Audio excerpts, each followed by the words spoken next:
The Dave Hooker Show. A presentation of Off the Hook Sports. Objective insight, expertise, top guests. Available on YouTube, Apple, Spotify, and the Off the Hook Sports app. Download now for free. Also available on offthehooksports.com. I compute and obey. Now to Dave Hooker. Ready. With Caleb Calhoun, here we go. And you want a show? We got a show as the preseason talk really is heating up. And Josh Heupel getting love and not getting love at the same time. And I do think that perhaps the reviews are mixed. I don't think people want to jump on board too soon when last year may have been a fluke. And I don't think that other people want to be behind the curve. I'm talking about media people, of course. I don't think other people want to be behind the curve because you don't want to look stupid if Tennessee just continues to improve. So there's a lot of mixed reviews out there that we want to get into. First of all, Caleb, how are you, sir? I'm good. How are you doing today, Dave? Never better. Day 2 back from vacation, so I'm definitely ready to go. Yesterday wasn't pretty. First day back in the gym in like 10 days. It wasn't great, Caleb. You lose your win. That's the first thing. After that third set, I felt like I needed to take a nap. So we've got a lot to get to. Josh Heupel, 7th best among head coaches against top 25 teams, and a Georgia player says Neyland Stadium is actually better than Sanford Stadium. That was a big topic of discussion before the Georgia game. Also, where does Tennessee rank in Phil Steele's preseason top 25? Where will the Vols be ranked in the preseason according to me and Caleb Calhoun? Nico, by the way, getting some praise as well. I've never heard of a backup quarterback talked about this much in my entire career. That's good, but I think it's best off if Joe Milton plays well and Nico's not needed. Also, the Vols projected to be favorites in fewer than 9 games in 2023. 5 teams projected to be favorites in every game. So we'll get to that. That's according to Brett McMurphy. So here we go. Let's start right now with a surprising list, and it'll lead us to 4 downs. It's current Power 5 head coaches, the best and worst against the top 25. So we've got one Josh Heupel coming in at number 7. He is 8-7 against top 25 team. That's a 53% winning percentage. Pretty good. Did it surprise you at all that Josh Heupel is on this list as 7th best in the nation? You win 50% of your games against top 25. You're in pretty good company. We'll get to the others that rank ahead of Heupel and behind him. But what did you think of Josh Heupel being number 7? It's one of those stats that you kind of know, but you don't really know. I think that's pretty strong considering he was at UCF and that he's rebuilding at Tennessee. What were your thoughts on that? This genuinely shocked me, honestly. It largely shocked me because I didn't realize he had coached so many games against top 25 teams. Now, if you go down the list, the other coaches have coached a lot more games against the top 25 because most of them have been coaching at the Power 5 level for a lot longer. But Josh Heupel, I mean, Dave, I couldn't think of 15 games he would have coached against the top 25. So for him to have 8 wins against them is really, really impressive. And again, 8-7 is, I did not see, there's only one of 9 coaches with winning records against the top 25 right now. And Josh Heupel is on that list. That's just something that, I mean, genuinely, I did not expect to see. And, you know, it leads to, it's a couple of things. A lot of the coaches on this list, there is a debate over, remember, sometimes you can be in a league where you face top 25 teams, but they're lower level top 25 teams. For instance, You're reading my mind right now. Go ahead. Yes, exactly. Ryan Day is number 1 on this list. Y'all know how I feel about Ryan Day. I think the Big Ten always has those lower level Big Ten West teams that creep into number 20 and number 21 right around there. And Ryan Day's in Ohio State's always able to blow them out. And they're not really top 25 caliber. But if you're Josh Heupel and you're playing Alabama and Georgia 2 years in a row, you're not really playing lower level top 25 teams on a regular basis. So I think this might be a little more legitimate. No, very true. And Ryan Day is number one on the list, and that leads us to 4 downs, and it's brought to you today by our friends at Zen Sports. 4 downs. 4 questions. 4 answers. The Dave Hooker Show. 4 Downs. A presentation of offthehooksports.com. Okay, well, let me go ahead and start with a first down. And of course, Cooper Mays is going to help us get through this. No, he doesn't call the downs or even the snap counts, but to me, that's what makes it funny.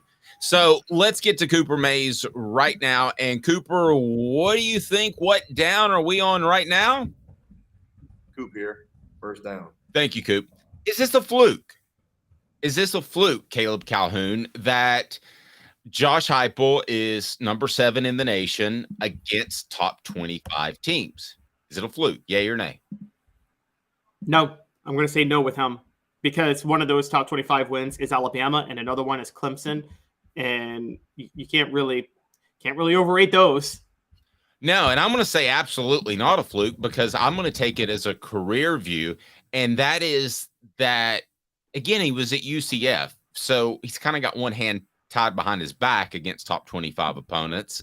They just don't have the resources. They're getting there. And then he was at Tennessee in a rebuilding mode. So I don't think it's a fluke. I think you'll see him on this list 5 years from now. When we get to second down, I want Cooper to bring us in, of course, but it's brought to you by Zen Sports, the new sports book in Tennessee, revolutionizing the way you earn sports betting rewards. That means no more deposit bonuses that turn into deposit nightmares on Zen Sports. What you see is what you get, and with their cash rewards program, you get a lot of cash. For a welcome bonus, earn an unlimited 5% cash back on your betting volume for your first 15 days when you sign up with the code HOOKED. That's right. Unlimited 5% cash back. Keep betting, keep earning with up to 3% cash back on your betting volume every month after that. And refer friends to earn a percentage of their betting volume as cash rewards too. Zen Sports is bringing the cash back to Tennessee. So if you bet big on sports, you want to be betting on Zen Sports. Zen Sports betting just got better. And we remind you, please support our advertisers. We greatly appreciate it. And they do too. What down, Coop? Cooper Mays here. Second down. And I was reading your mind earlier because I know where you're going. Most overrated on this list. So let me give you the list. Number 1 is Ryan Day, Ohio State. Kirby Smart, number 2. Pardon me. Nick Saban, number 3. Lincoln Riley at USC is number 4. Dabo Swinney, Clemson, number 5. Chip Kelly, UCLA is 6. Then Heupel, Jimbo Fisher, Texas A&M is 9. Mel Tucker at Michigan State is a surprising 10.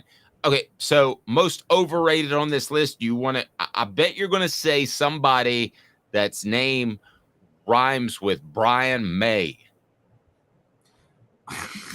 Well, he's tied on this list, funny enough, because there's another coach on this list who I think is pretty overrated, and that's near the bottom, and his name rhymed with Wimbo Misher. I don't know.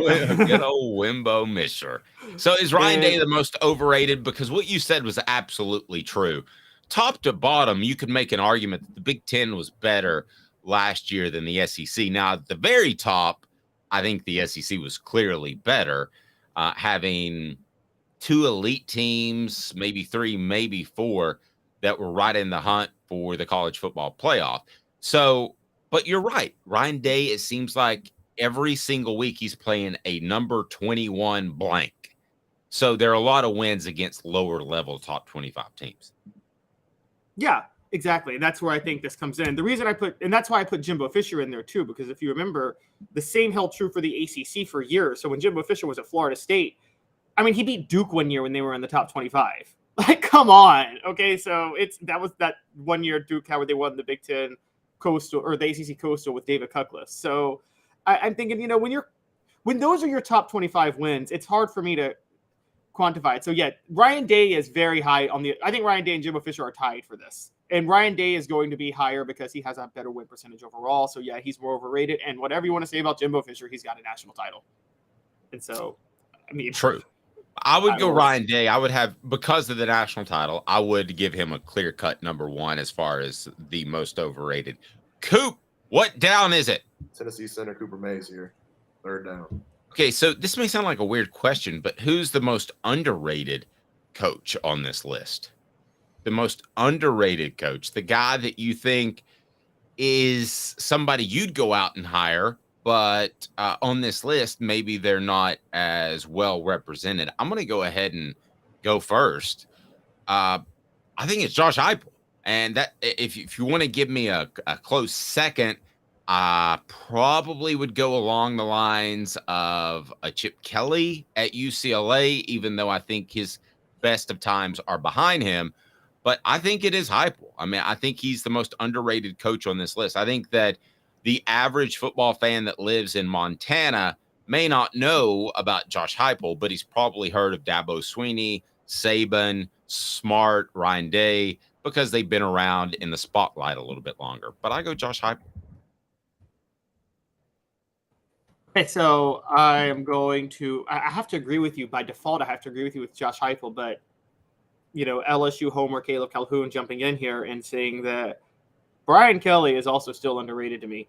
I mean, I still remember when LSU opened up the checkbook to get him, and a lot of people thought it was weird that they opened up the checkbook. And I'm like, I had to open up the checkbook years ago for Brian Kelly. So it's close between those two, because again, when you're at Notre Dame, when they're playing top 25 programs, they're playing legit top 25 programs, and usually they're genuinely outmatched. Notre Dame is. So to have a winning record against the top 25 means something for Brian Kelly. What down is it, Coop? All SEC center Cooper Mays here. Fourth down. How will Tennessee do this year against top 25 teams? So let's take a look at the schedule for just a second. Now, I think they're going to be underdogs to Alabama because it's in Tuscaloosa, Georgia as well, because Georgia's Georgia right now. As far as other teams, they might be underdogs to. I'm having a little bit of trouble finding another one, maybe at Florida because it's in Gainesville, but I think they'll be underdogs to just two teams this year. Does that sound right to you? Well, we're going to talk about this later in the show, but there's a projection that they will be underdogs to maybe 4 teams this year, and I'm trying to figure out where that comes in. But as far as top 25 teams are facing, yeah, Florida will probably be in the top 25 by default. Georgia will be in there. Alabama will be in there. I think South Carolina will be in there too because of how they finished the season. And then there's Texas A&M and Kentucky. So, I think you're looking at Florida, South Carolina, Texas A&M, Alabama, Kentucky, and Georgia. I think you're looking at 6 teams that Tennessee plays that could be top 25 teams this year. And if all those 6 are in there, I think they're beating Florida. I am pretty positive they're beating South Carolina and Texas A&M. So, I think they go 4-2 this year versus top 25. I could see that. We'll get into that a little bit more. As far as the two teams will be underdogs to, I think Alabama's a coin flip because it's in Tuscaloosa and it's a revenge game, and Georgia is Georgia. So right now, Travis says Brian Kelly is overrated. That's a clear shot at Caleb Calhoun. So we're going to post that at the top of the list. The top comment today, so fill them in there, will receive a Hooker t-shirt for Hendon or Dave or my son Trammell, whatever you choose. There you go. As far as the worst on this list, you want to give us a quick rundown on that because there's a Tennessee tie to worst against top 25. Yes. So number 1 is Mike Loxley at Maryland. I'm a Terp graduate. He's 2-23 against the top 25. But part of that is him going 0-7 against New Mexico when he was in New Mexico. And that's not a good job. So Jeff Halfleaf, Boston College, 1-9. Matt Rule at Nebraska, 2-16. But again, he was at Temple and he had to rebuild Baylor. So I'm giving him a break. Tom Allen at Indiana, 3-23. Again, Indiana, I'm not going to judge him too harshly. Number 5, everybody, who's ready for it? Greg Schiano, at Rutgers, 4-27 against the top 25. Dave, did you know Greg Schiano gave up 63 points to Butch Jones in 2010? I'm aware of that.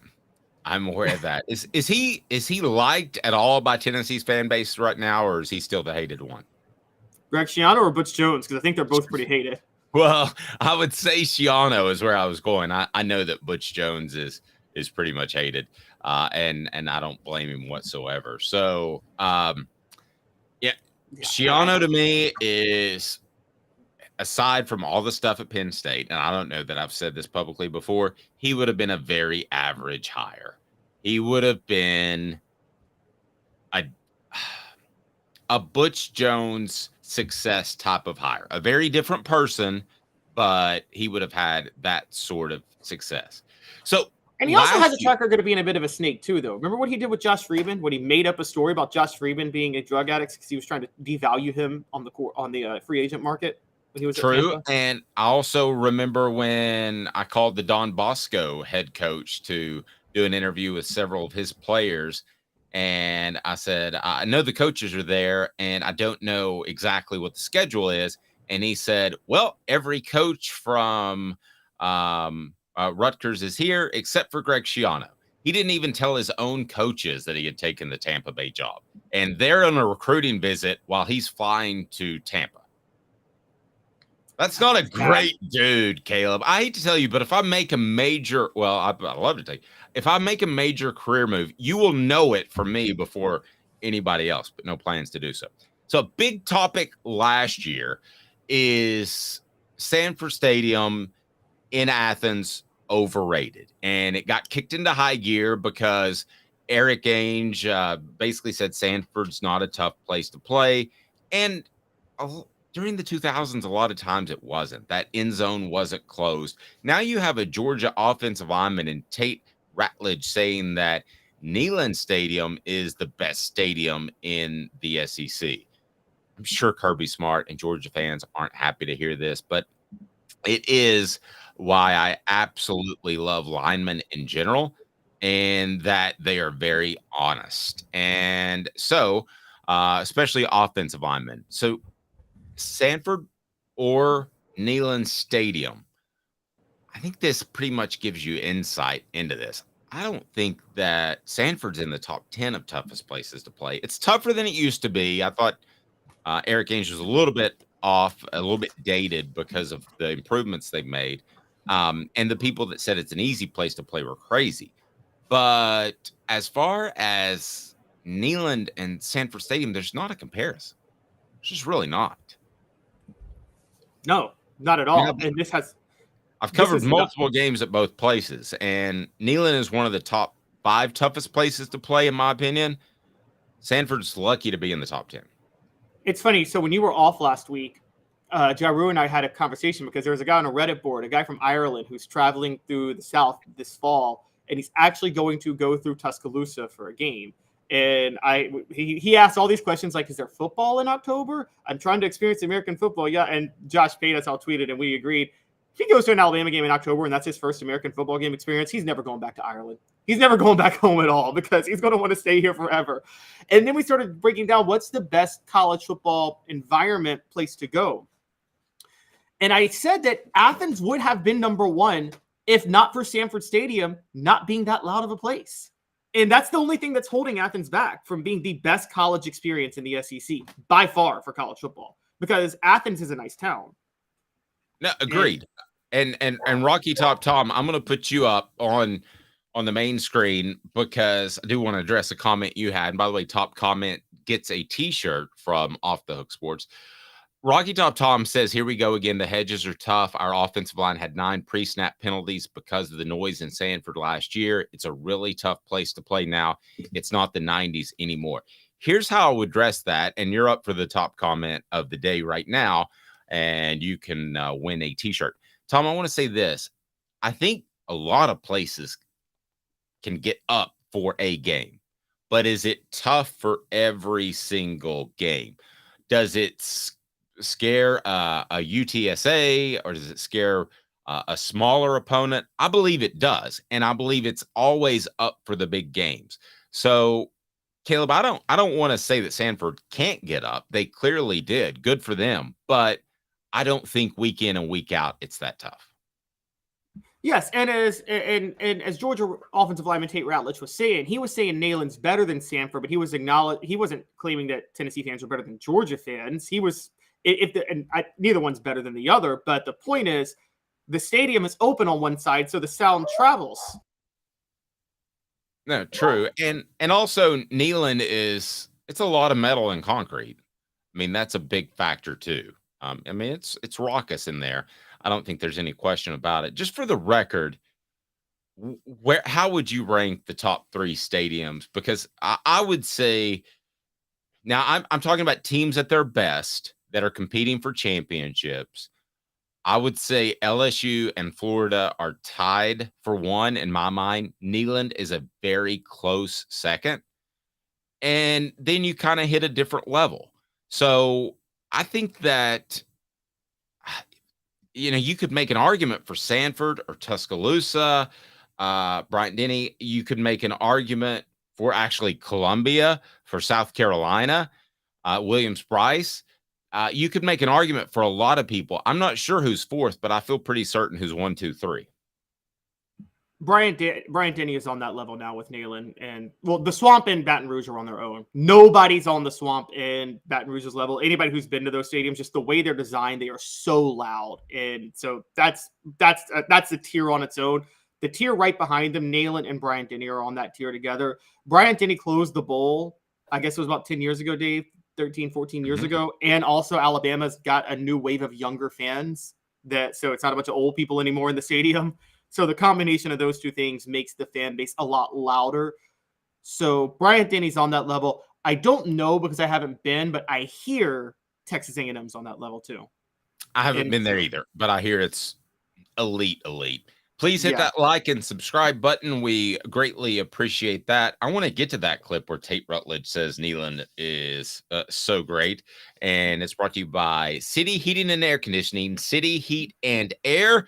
They are absolutely fantastic. Integrity matters, 50 years in business, and they will absolutely give you the right assessment of your HVAC unit. That's City Heating and Air Conditioning, cityheatandair.com. So let's play that clip of Tate talking about, it's a funny name, Tate Rutledge talking about Neyland Stadium is pretty darn good. Here you go. Fired up. All righty.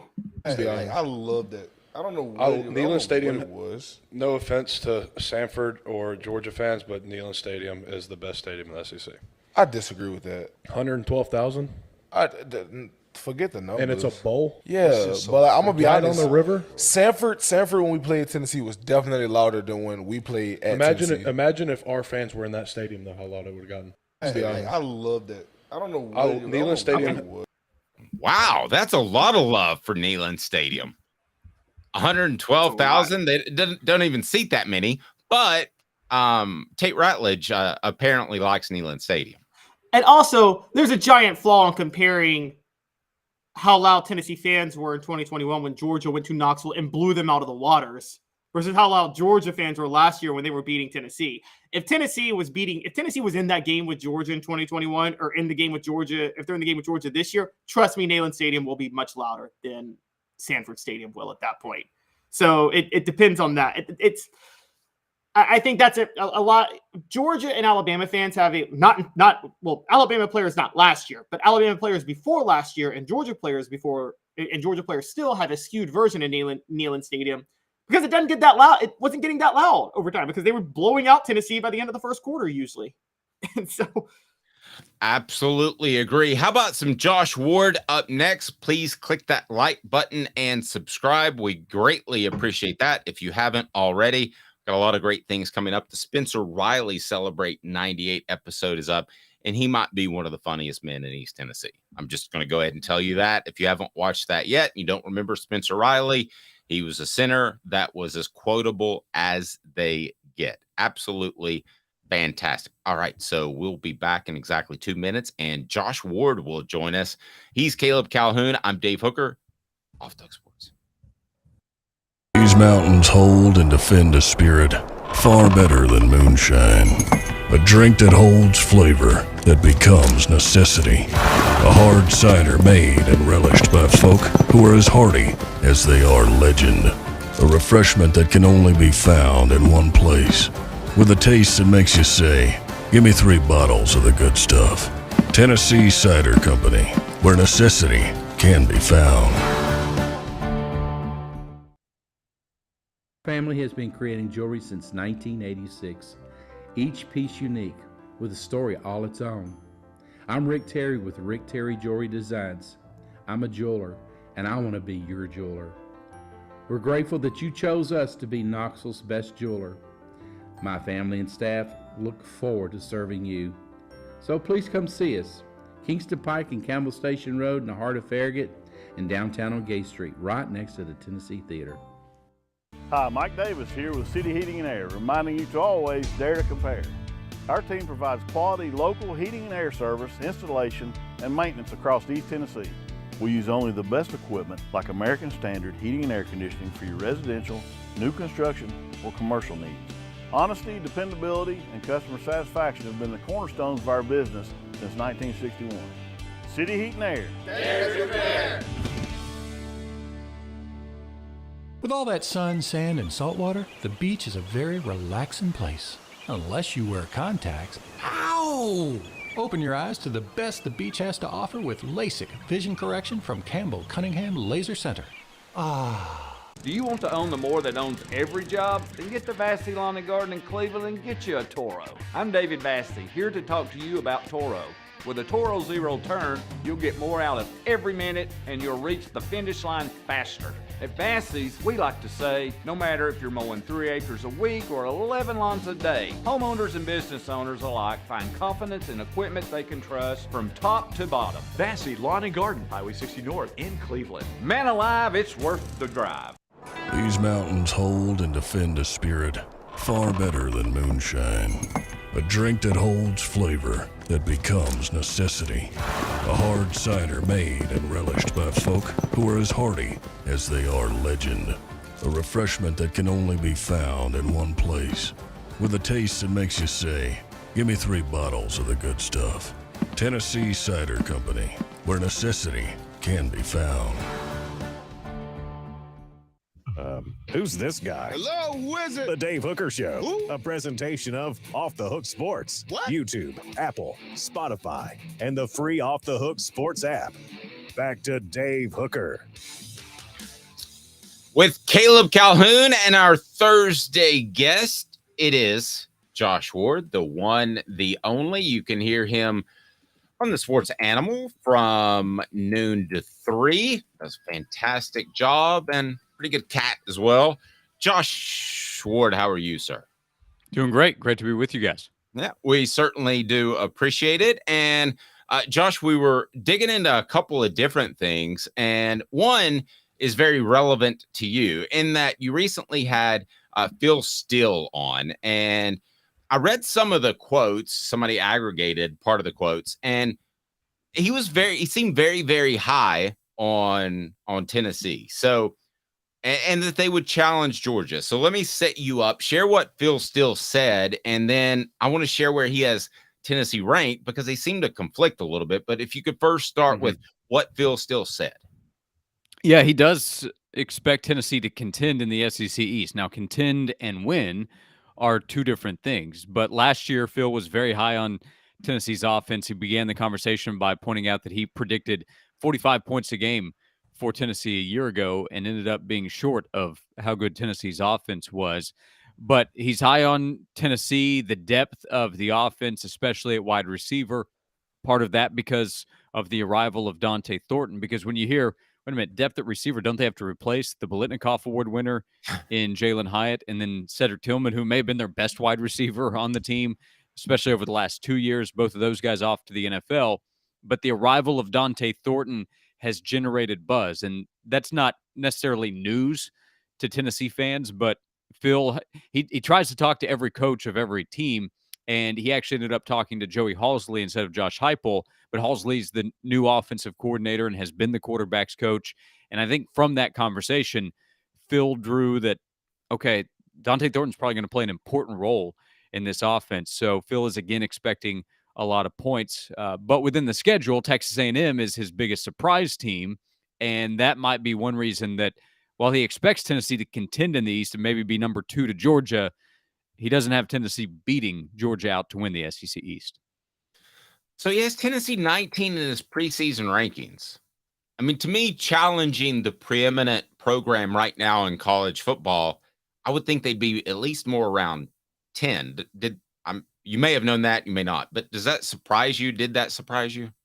So when we talked to him last week, I did not know Tennessee's ranking yet in the magazine, and not seen a copy yet. So yeah, that surprised me based on the conversation we had about what he expects out of Tennessee. Because if Tennessee finishes 19th, and that let's say that's at the end of the regular season, that is likely 8-4.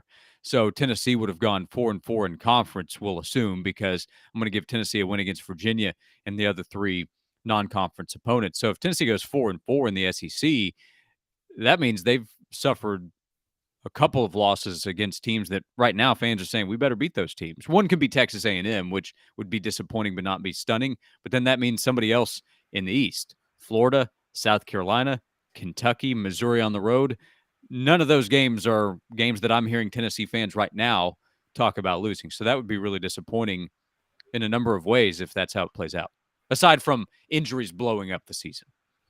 Sure. And I mean, I guess that could happen, but I was that's surprised. not part of the prediction here. Yeah.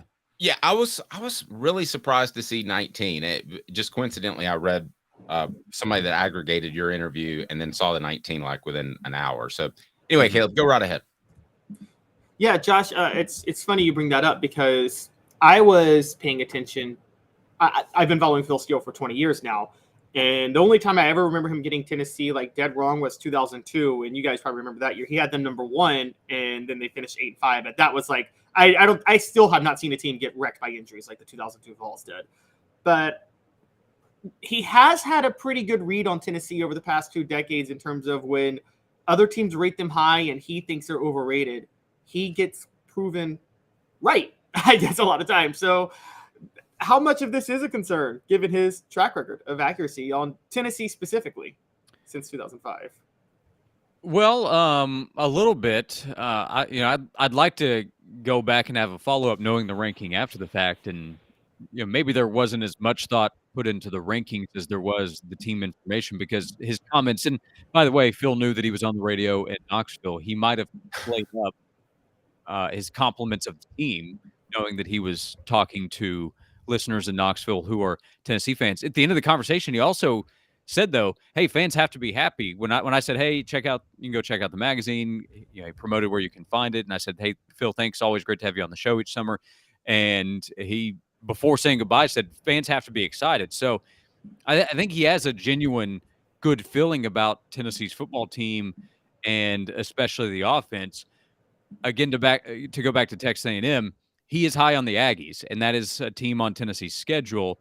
So he may be of the opinion that 9-3 would land Tennessee that far back in the ranking, or he may look at how should a team be ranked right now, not necessarily what the schedule will be. People have different opinions of how they put together a ranking, but to me, 19 is low based on the compliments he gave to Tennessee's football team, and it's also lower than most off-season rankings I've seen. We won't get the official polls. I say official as if they mean something, but we won't get the polls until August. But of the different publication rankings, 19 is about as low as I've seen. No, and Phil absolutely loves to use acronyms in his magazine because words are just too long. So I'll go ahead and give him this. What the? What was he thinking? Release the hounds. The Dave Hooker Show. Keep cool. A presentation of offthehooksports.com. I use that because the kids send the WTH. That's what the kids do in text. That's an acronym. Do you use what acronym do you use in text that you probably... It's definitely WTF. Oh, is it? Is it WTF or WTH, Josh? What do you use? Yeah, WTF. Yeah. I think that one's much more common. I don't know that I've ever received or sent. I'm sure I've never sent. I don't think I've ever received a WTH either. Josh, Dave is totally Phil. You guys all watch Modern Family, right? No, I have. Yeah, for sure. So the very first Modern Family episode in 2009, Phil's like, I'm the cool dad. That's my thing. I text. I know all the acronyms. WTF, why the face? And I'm like, that's totally Dave. I remember that, yeah. Well, it's an homage on my show to Norm Macdonald, who on his one season of the sports show actually had a What the H segment. So I'm going with WTH, and I don't have to be cool. Josh's appearance is brought to you by Craft Treats. Go to crafttreats.com, and you can save 20% on any of their products, including the CBD pet products that will help with your pet's digestive issues, arthritis, or anxiety. Use the promo code OFFTHEHOOK. Promo code OFFTHEHOOK. Get 20% off at crafttreats.com. Again, crafttreats.com. So where do you think, Josh, Tennessee will be preseason? Preseason rank, I would guess outside the top 10. I would say somewhere between 11 to 15. Maybe outside the top 15, but 11 to 15, somewhere in that range is my guess.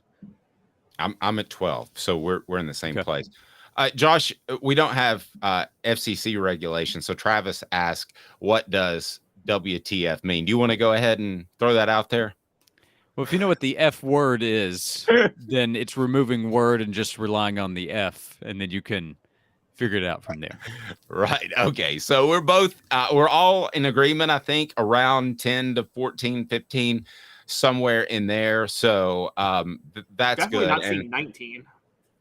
No, I just don't see 19 in preseason rankings. And if Tennessee finishes at 19th this year, I think with what Josh said, it will be a massive disappointment. Okay. And I will add that Tennessee's in a position from a pollster standpoint, those that are going to be voting on it, because it's just a collection of that. How many points can you accumulate? Tennessee is still a program where I think a lot of people are asking, okay, are they really back? Or was that, okay, they found Hendon Hooker, who was great. They had a Biletnikoff Award winner. They had this offensive tackle. I don't know how much Darnell Wright gets factored in. Probably not as much as he should, in fact. Agreed.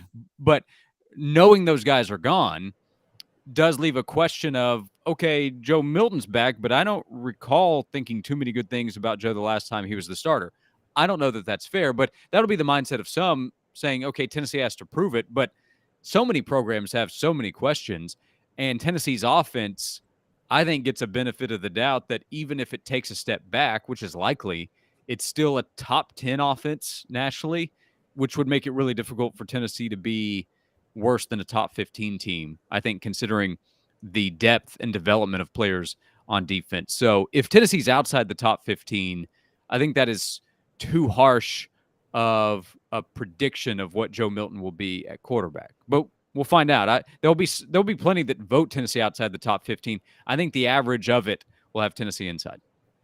That leads us to the next thing I wanted to ask you about. And it has to do with Tennessee's quarterback situation, because I agree with you. I think ultimately that Tennessee would have to have bad quarterback play to be anywhere close to 19. And that brings in a conversation from On 3 as Andy Staples and Britt Hubbs got together. And he said, Brent said the same thing that I've been told about Nico Iamaleava. There you go. That his maturity coming in was practically breathtaking, that his willingness to fit in and be a part of the team and not think the mindset of, I got to bench Joe Milton this year, I got to start this year, has been pretty remarkable. I think that he came in with enough talent to motivate Joe Milton if there was any sense that he might be lackadaisical heading into this season. But that's the reviews I've heard of Nico have been absolutely fantastic, Josh, as far as his maturity. You? Yeah, that's what I've heard. It's a contrast to those whispers that Dennis Dodd reported on. Reported is too strong of a description from several months ago. We talked about that at the time. I heard the opposite, and since then, the same deal. He has the physical tools. Can you remind everybody what Dennis said? Yeah, Dennis wrote before spring practice that there were whispers that Nico might not be worth the reported money that he was receiving through name, image, likeness. And that can be a whole separate discussion when we talk about worth, but the reason he was saying that was from a football perspective. And I thought that was laughable at the time because, one, he hadn't even practiced yet. So what exactly were they basing that on? Some workouts in the winter? As an early enrollee, a high school senior that had not even officially started college, besides, enrolling in spring semester classes. But I didn't even hear that at the time. At the time, I heard, yeah, he's putting in the work. I physically witnessed him on a Saturday night leaving the complex at 9:30, something like that. It was after a Tennessee basketball game, and he was pulling out of the complex where he had been, whatever they were doing, working out, watching film on a Saturday night during the spring semester. So it was really silly and kind of out of nowhere because Dennis also had a colleague that wrote the opposite, not that long after that. But we saw him in the spring game make some throws that backed up why he was ranked so high. And then if you want to just remove all the physical ability, because I don't think anybody's really questioning his tools in terms of arm strength, release, ability to move. How much work is he putting in? What is his understanding, his maturity, if he is getting all this money and he's coming in with all these accolades? And everything I've heard has been great. At some point, he will have to prove it on the field in the SEC, and he does need to add weight, which applies to 100% of freshman quarterbacks that arrive. So that can't be a criticism if it's something that everybody has to do. It's more of an analysis. So everything I've heard has been great. Does that mean he's ready as a true freshman to go out there and win big games in the SEC? That would be a stretch, but I think that's a stretch for everybody. Bryce Young didn't play right away. CJ Stroud didn't play right away, and they went 1-2 in the NFL draft 2 years later. So everything I've heard about Nico has been great, and some of the things I've heard has been better than expected with the expectations already sky high. Most important question, what was Nico driving? It was a sport utility vehicle. Was it? What brand? As Phil from Modern Family would say, an SUV. SUV, very, very good catchback. So what brand was it? Like a Hummer? No, I mean, it was nighttime, so I didn't pay attention to who drives a Hummer anymore. What year, but it wasn't anything fancy, that make but it was $8 million. It was just a normal car. Yeah, I mean, I'm not saying it was a clunker by any means. It's just there was nothing fancy about it that stood out, but it was an SUV. Okay, gotcha. All right, and I don't know, but I don't know that it was his. I don't know. It could be a teammate's. It could be a rental because he hadn't been on campus that long. So I don't know. Okay, well, I mean, the guy's making like $8-9 million. I'm just curious. I wonder if that number's gone up since he's been on campus. Yes, yeah. That's the other thing is we had the old days of if we saw an athlete driving a car, it'd raise eyebrows like, oh, wonder how he got that. That's old. That's old news. That doesn't happen anymore. No, and real quick, Caleb, I know you got something, but I remember one reporter, and I'll tell you off the air who this is, Josh, but he would threaten coaches with, hey, I'll just go around and get license plates of the cars and where the players park if he didn't get his way. Might rhyme with ifeth. There you go. So go ahead, Caleb. So, Josh, it's funny because everybody's talking about Nico so much, and I mean, I've never. It's not that I haven't seen a freshman get this type of hype. I mean, I haven't, but well, I have because where I'm going with this, and I know I'm rambling a little bit, but I'm thinking like what this all means for Joe Milton because it is rare where you see a freshman, not just a freshman quarterback, but a quarterback expected to be a backup this year get this type of hype when there's another starting quarterback entering his senior year. I mean, is the only comparable situation I could think is Chris Leak, Tim Tebow in 2006. And then Dave, you might be able to throw this in, but I would assume Jerry Colquitt, Peyton Manning had to deal with the same thing. Now that changed because Jerry Colquitt got hurt the first game of the year. But are those the two most comparable situations that you would say applies here where there's a clear starter, but the backup freshman is getting all the hype and the talk? Well, I mean, I think Trevor Lawrence, when he showed up at Clemson, there was a lot of expectation that he would see the field at some point, and then he did after 4 games where Kelly Bryant had the chance to move on. So that was able to – Clemson did him a solid by allowing him to hold on to that red shirt because they were going to make the change. I mean, when Bryce Young showed up at Alabama, I thought there was a lot of hype there and an expectation that, yeah, Mac Jones, I don't know. And then Mac ended up being a terrific player and a first-round pick at quarterback. The thing is that I hear a lot of hype about both. With Joe Milton, the show he put on at the Manning Passing Academy, launching those 70, 80-yarders, I don't think Nico could draw that kind of crowd of anticipation of let's see what he can do. I think people would be excited to see his physical tools, but Nico's not throwing the ball 70 yards with ease where it looks like he's just flicking the ball 10, 20 yards down the field. Joe's able to do that. So those videos have created all kinds of hype and attention around Joe. I think from what I've seen with Tennessee fans, there is excitement and hope that Joe is able to continue what they saw from the win against Clemson and tap into all this potential that has been talked about for 2 years and unleash it in this Tennessee offense this upcoming fall. And then it will be Nico's time. But right now, I don't have too many Tennessee fans say to me, hey, I think Nico's going to take over. I don't think Joe's going to get it done. There are some that have that opinion, and I have heard that. But more often I hear Joe's got it now. This is Joe's offense. He's going to be great.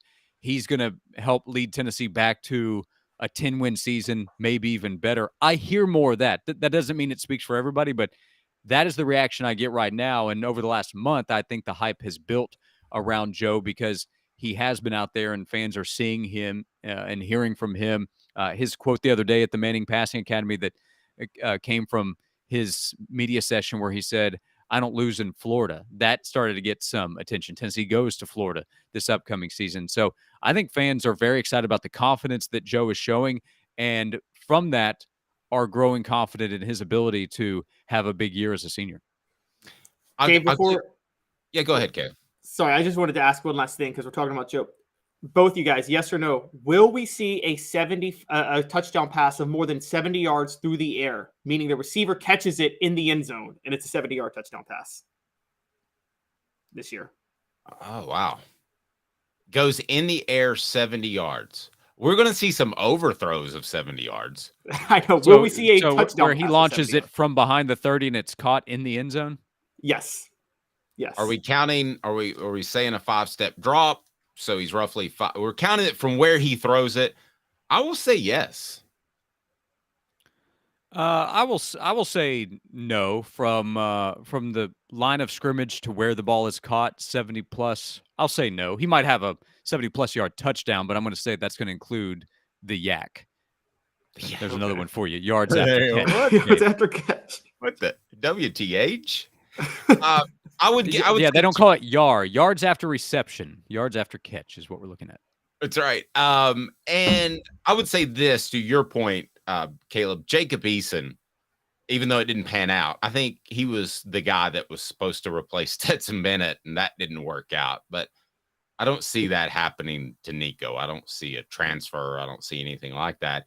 And I would say this: I think that for those that want to see Daniels is a transfer from USC. No, I was talking about Jacob Eason, who came from Washington and ended up transferring back west.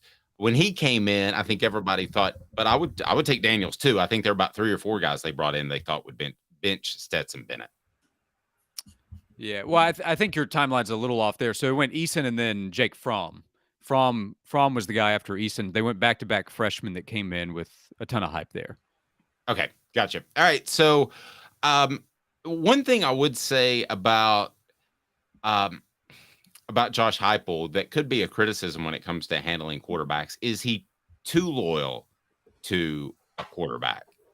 I wonder if he would be willing to pull the trigger if Joe Milton didn't play well. What do you think?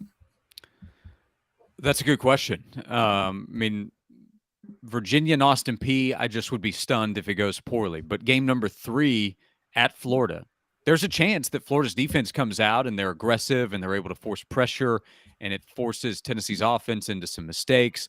And in the middle of the game, they're trying to get some things figured out. And win or lose, what if that kind of carries over the next couple of weeks? I don't know.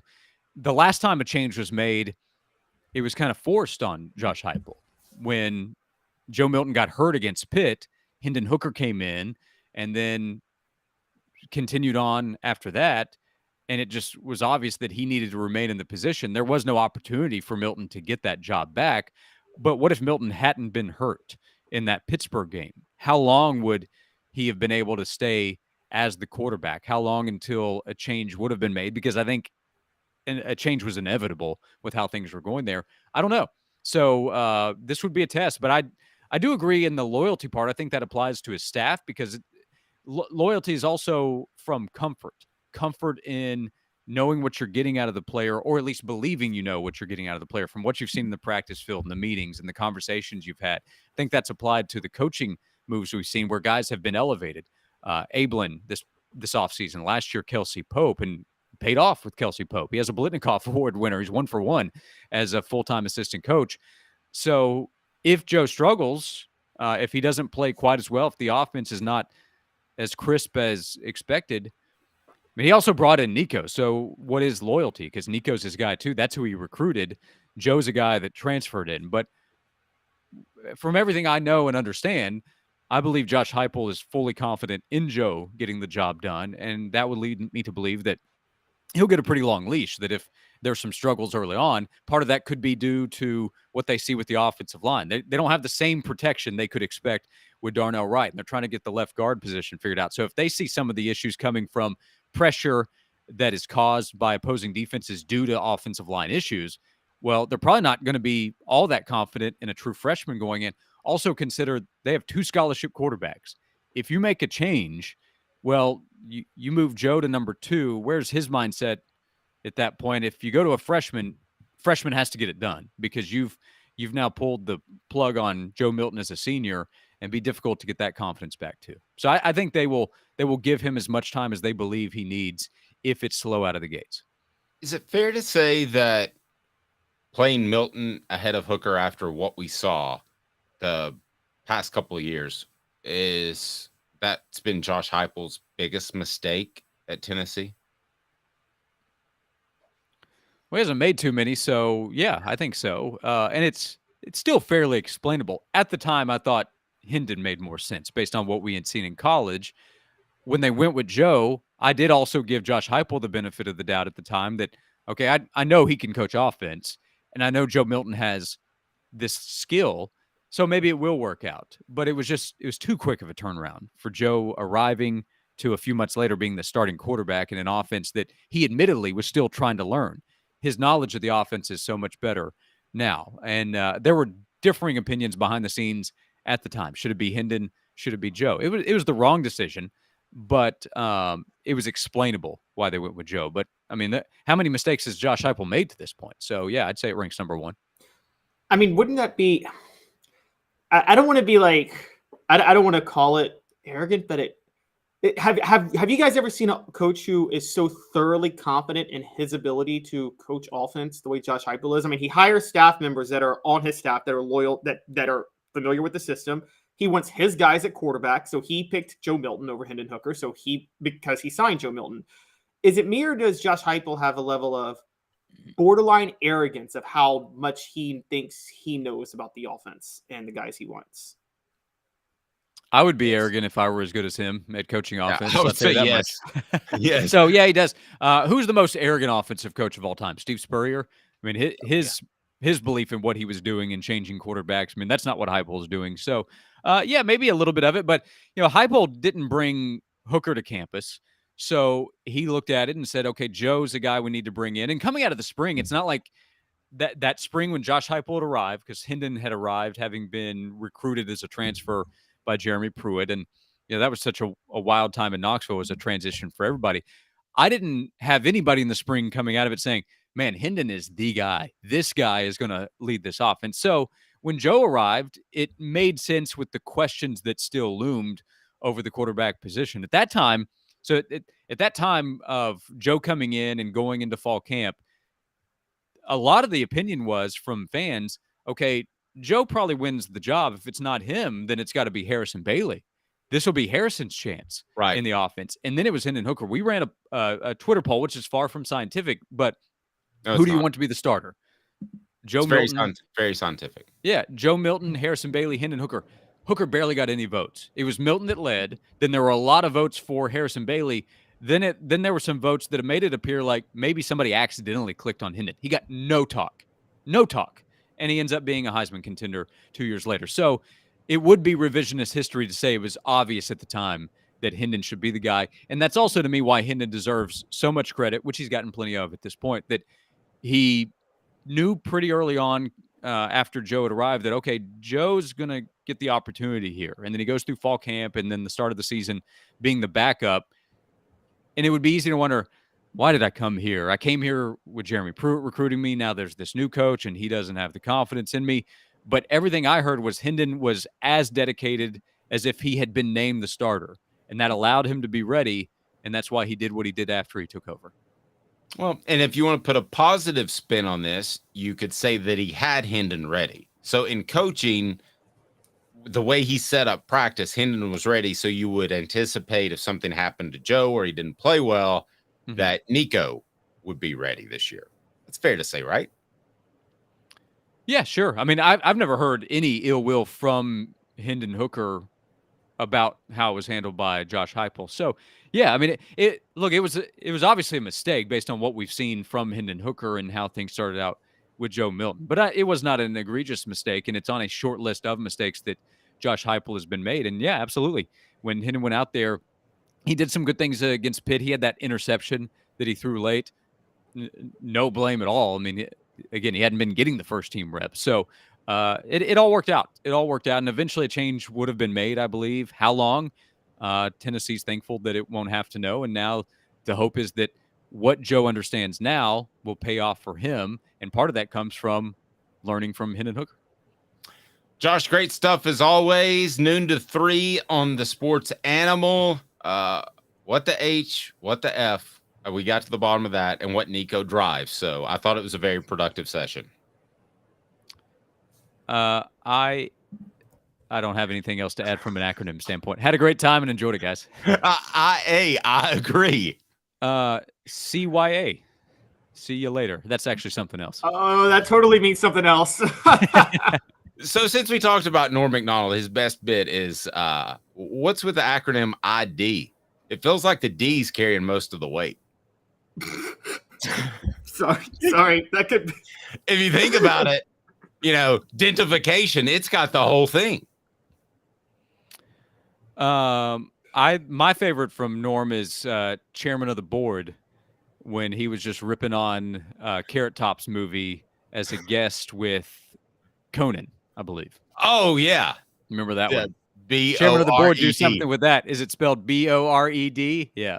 And it was the actress that was going to be on the movie. So it just completely tore it apart, but probably gave it more pub than it deserved, because if you check out the Rotten Tomatoes, Norm's prediction was spot on.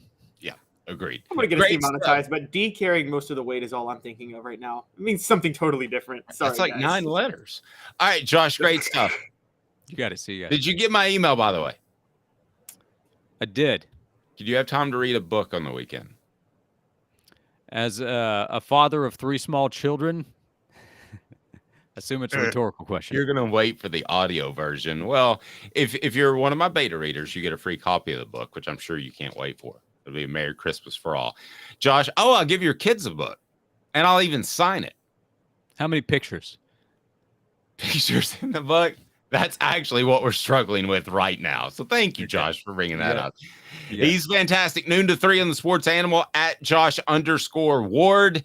Follow him. Great follow. Thank you, Josh. Thanks, guys. Thanks, Josh. Josh. Yeah. And you got to start reading too, Caleb. Well, you're a beta reader. You just sent it to me yesterday. Well, I mean, you should be it's a book that is going to be coming out in a couple of weeks. I haven't said anything publicly about it, but it's Celebrate 98, The Untold Stories of the National Championship 1998 Tennessee Volunteers. And there's, I think, some good stuff in there because of the people I interviewed. Not that I'm a great writer, but excited about that. And Josh and Caleb both just promised publicly that they'll get their proofing of it done by Sunday night. Hey, Dave. Yes. Question. Yes. You covered him. Who was more confident and arrogant in what they were doing?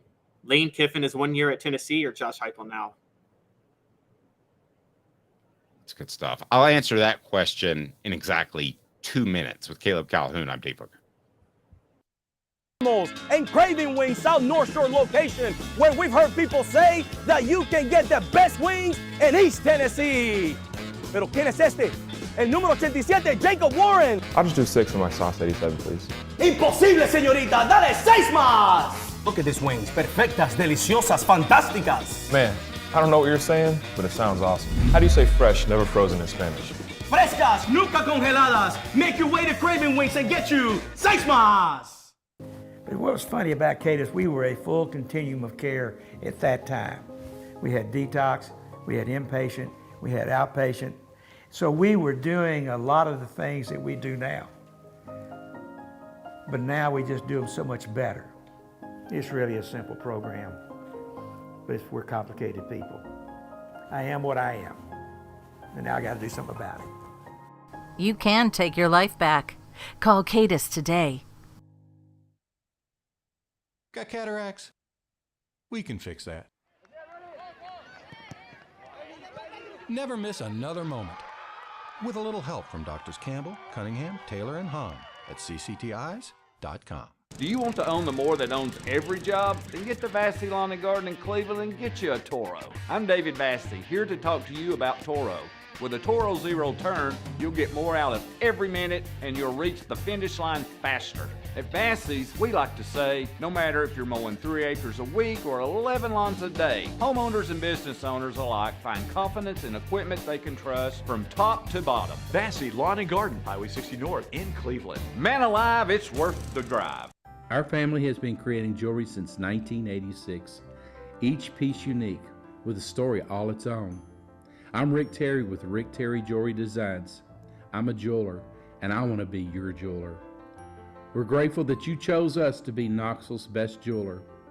My family and staff look forward to serving you. So please come see us. Kingston Pike and Campbell Station Road in the heart of Farragut and downtown on Gay Street, right next to the Tennessee Theater.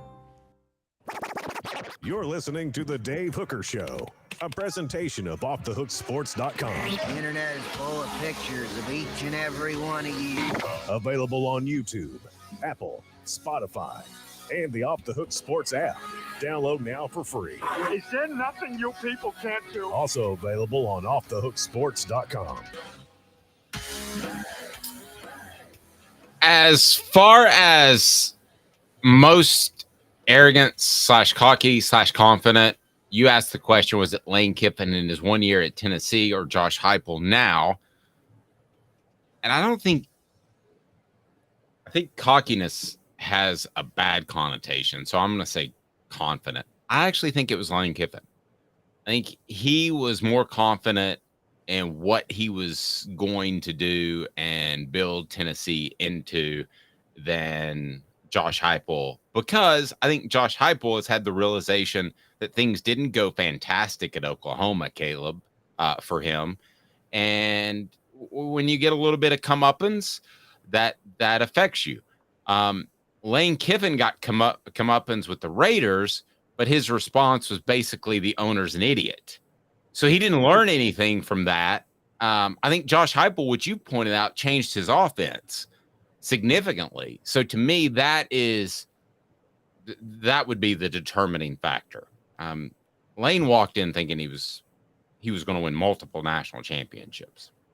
Yeah, and that first year, I remember he was proven right on some things. I mean, Lane Kiffin was he was on an island sticking with Jonathan Crompton through the first 5 or 6 games, and he knew that he could turn Jonathan Crompton around, and he did.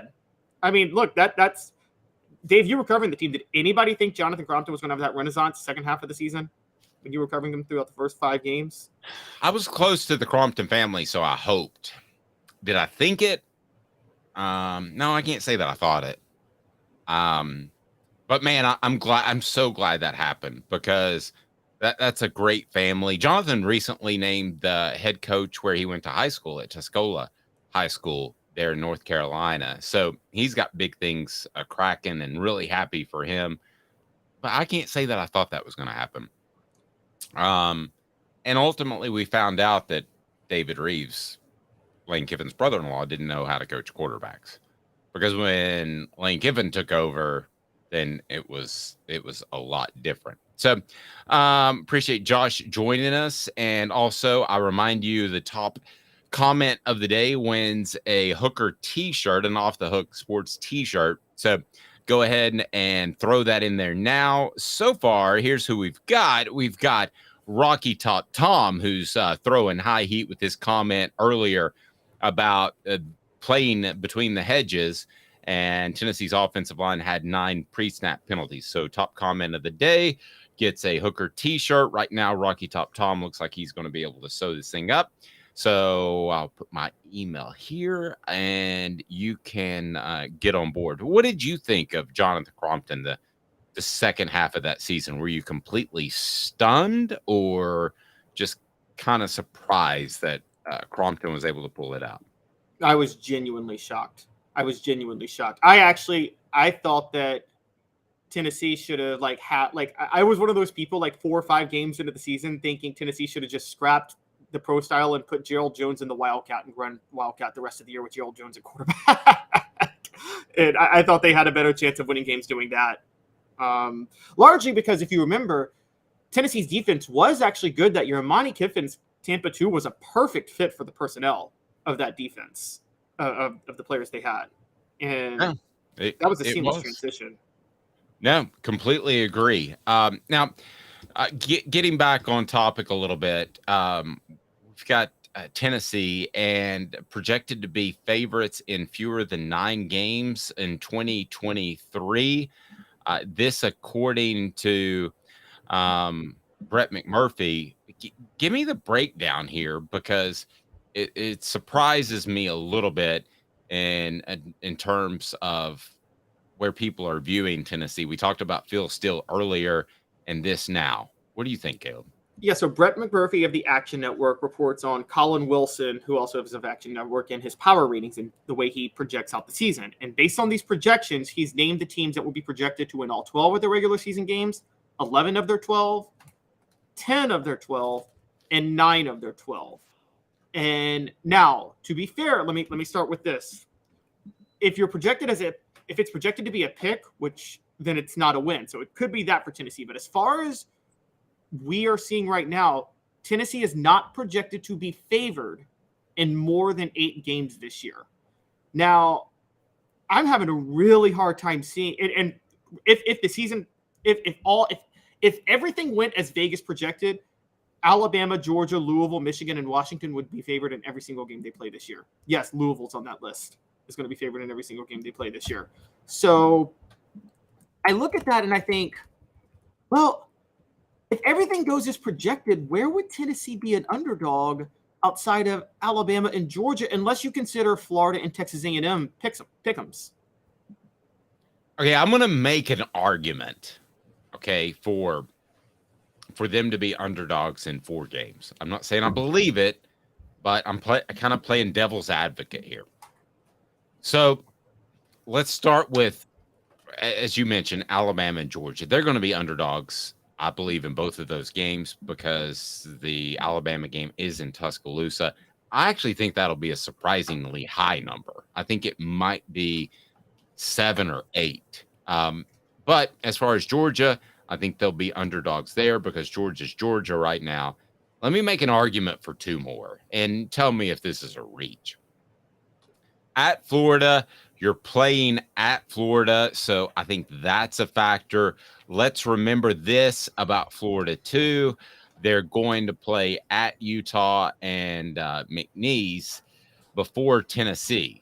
So, Utah could beat them. So I don't see that Florida will be ranked, but I'm going to make an argument. They beat Utah, and that's a big win, and they're not ranked, favorites, I meant to say, and they're favorites in the Swamp.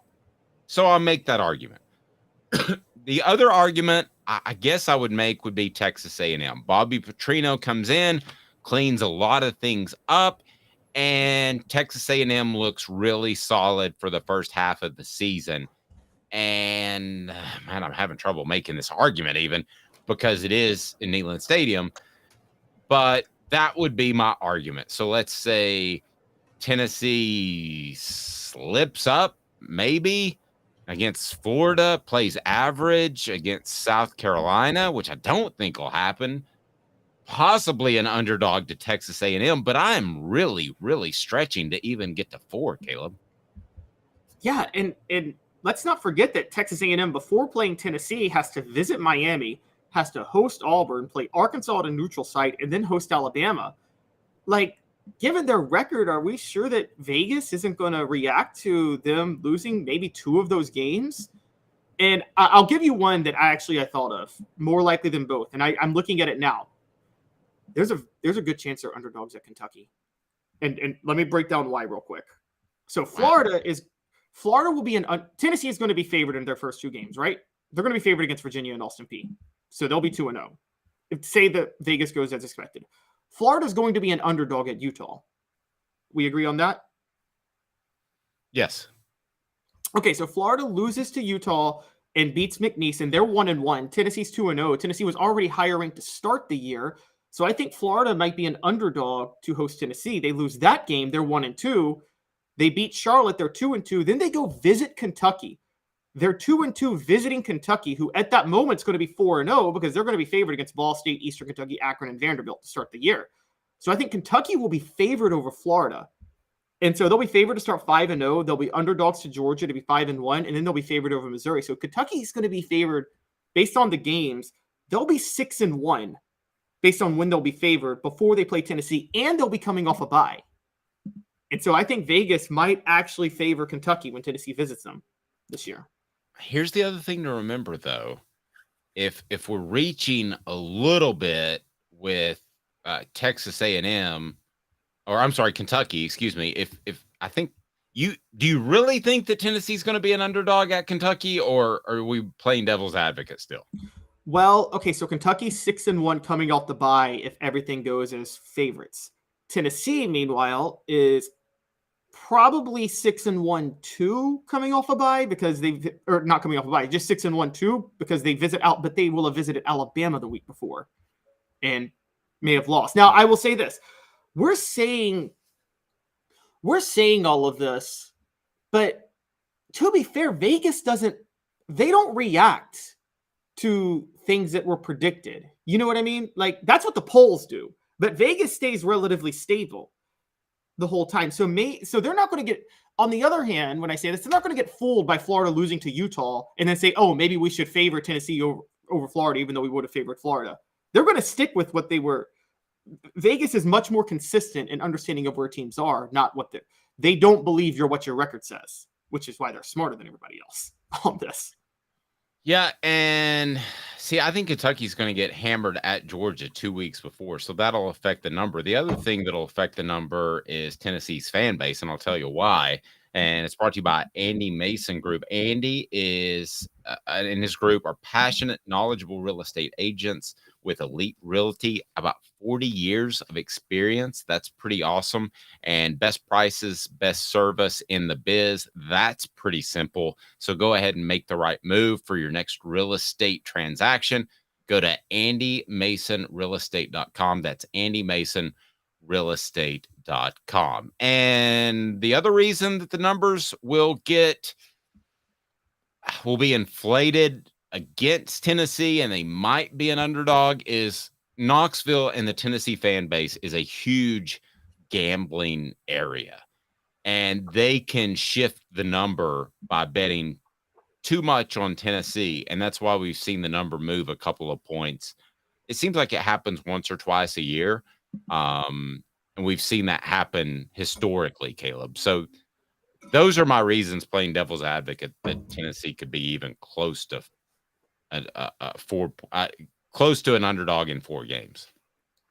Yeah, and I've learned this a little bit with Vegas. They typically don't overreact when they're moving lines. Like, usually when they move a line, they think it's 2 reasons. One, they think, oh, we messed up this line when we said it. We need to move it. Or they're in the business of making money. So they're going to react to where if a bunch of people place a bet one way and they want to move the line a certain way just to guarantee their profit. And so, yeah, I think Vegas, I would assume that a bunch of Tennessee fans betting on Tennessee would move Vegas towards Tennessee, though, wouldn't it?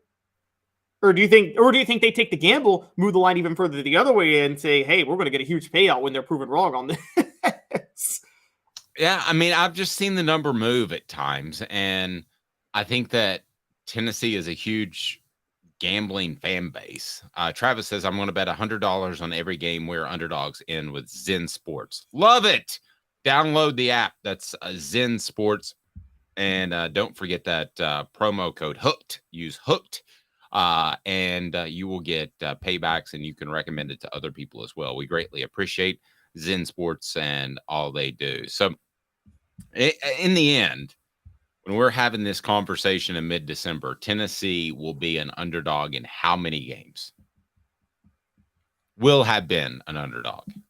I think Tennessee will have been an underdog, and I still think it's just 2 games. I think they're an underdog in 2, and then they're going to be a pick 'em at Florida. That's what I think. It's going to be a pick 'em at Florida, and then they're going to be an underdog with Alabama and Georgia.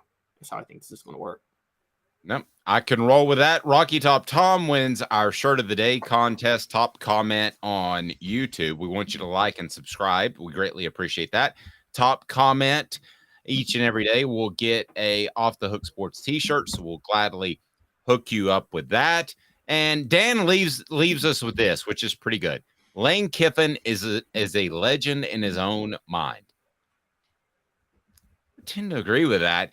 He's Caleb Calhoun. I'm Dave Hooker. 10 o'clock Eastern, live on wherever you stream and or podcast. And we greatly appreciate you downloading the app. And don't forget, Spencer Riley up on the YouTube page. He's Caleb Calhoun. I'm Dave Hooker. It is, of course,